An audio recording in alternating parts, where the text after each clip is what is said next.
যে 5 টাকায় আমি যাচ্ছি আমার মা নিতাই গো মানে আমার মহাপ্রভু আর তার দাদা ডাকছে তাই না? তা তোমাকে যদি তোমার কোনো বন্ধু দূর থেকে হয়তো তোমাকে ডাকলো তা তুমি তার ডাকে সাড়া দিতে কেমন করে? তোমাকে যদি বলে এই দাদা তুমি কি বলে আসছি তাই তো ঠিক হয়েছে তো আমার ভগবান ডাকছে তার ডাকে সাড়া দেবো কেমন করে?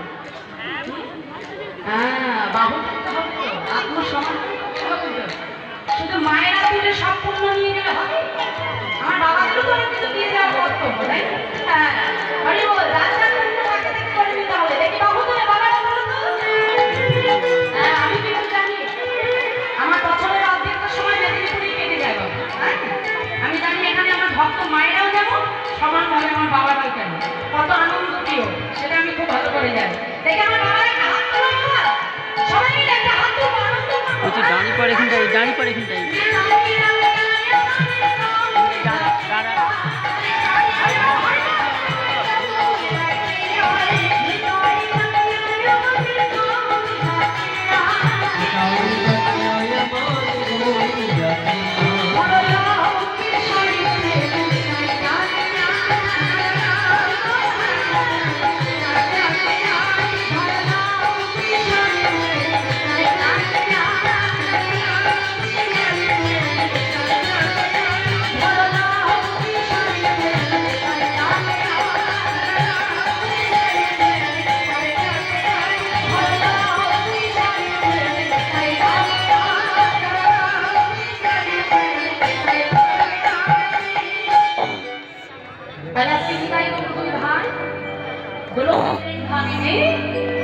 আমাদের ভুলকি বিতরণ করবেন হ্যাঁ তাই একবার সঙ্গে যাও সে করোনা দর্শন করে পদামৃত কলম দিয়ে বলছে দেখো দেখো ভাই রে ভাই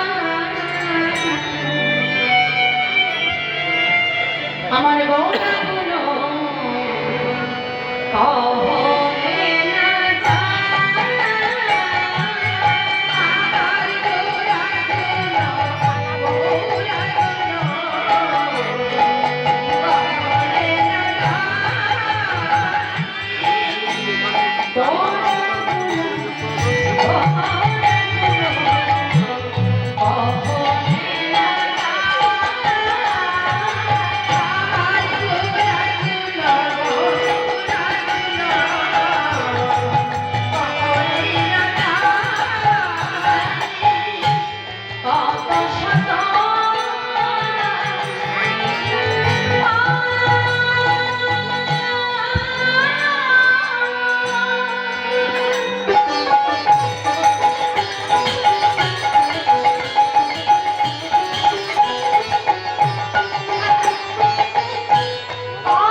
যে গৌরহরি গুণের কথা স্বয়ং চতুর্থ ব্রহ্মা 4 বদন থেকে বলতে পারে না।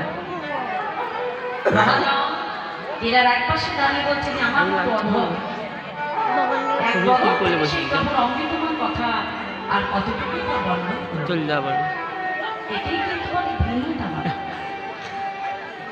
শাস্ত্রী চলে বলছে আসতে আসতে বৈষ্ণব বড় বলতেই গাছকে কিন্তু বৈষ্ণব একটু সাইড দাও তো চল যাও। বৈষ্ণব কাকে বলে? বৈষ্ণবের লক্ষণ কি? বলছে তেনাপতি সুবিঘ্ন তরুণেব সহিষ্ণুতা আমার মান্যেন কীর্তনীয় সদা।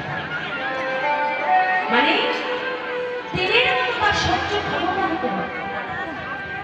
যেমন দুর্বা ঘাস দেখতে বাবা যদি আমরা পাড়িয়ে যাই, দুর্বা ঘাস কি মাথা তুলে কোনো প্রতিবাদ করে? করে না। যখন তুমি তাকে মারিয়ে চলে যাবে পুনরায় দুর্বা ঘাস মাথা তুলে দাঁড়ায়। তাহলে তার জন্য তাকে সহ্য সহিষ্ণু হতে হবে, সহ্য ক্ষমতা থাকতে হবে। আর কি বললো? তরুণ এবং সহিষ্ণুতা, তরুণ মতো তার সহ্য ক্ষমতা রাখতে হবে। যেমন একটা লাউ গাছ থেকে তার ডগাটা কেটে নিচ্ছি, ফলটা কেটে নিচ্ছি, কিন্তু সে গাছ থেকে কোনো প্রতিবাদ করছে করছে না।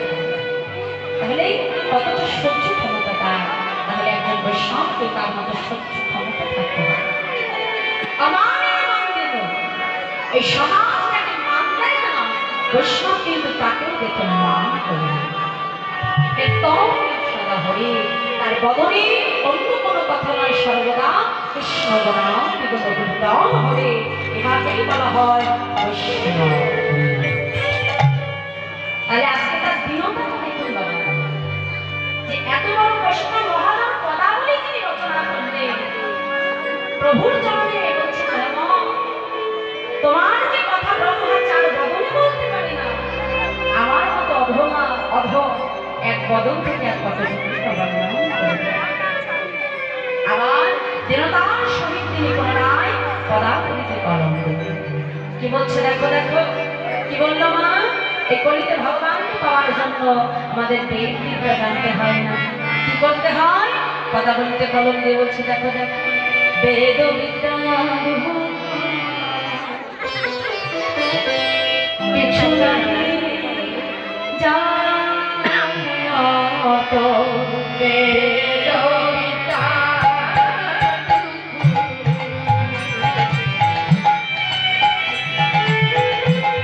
কিছু নাহি সে যদি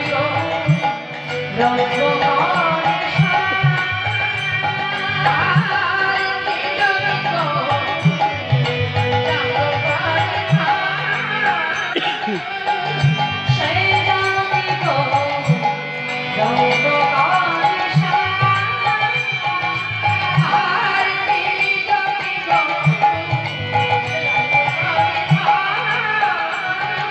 ঠাকুর নয়ন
সার ঠাকুর নয়নন্দিতে খনি সেই তো সকলে জানে সর্বশেষে তরতারিতা রাধে দাসন।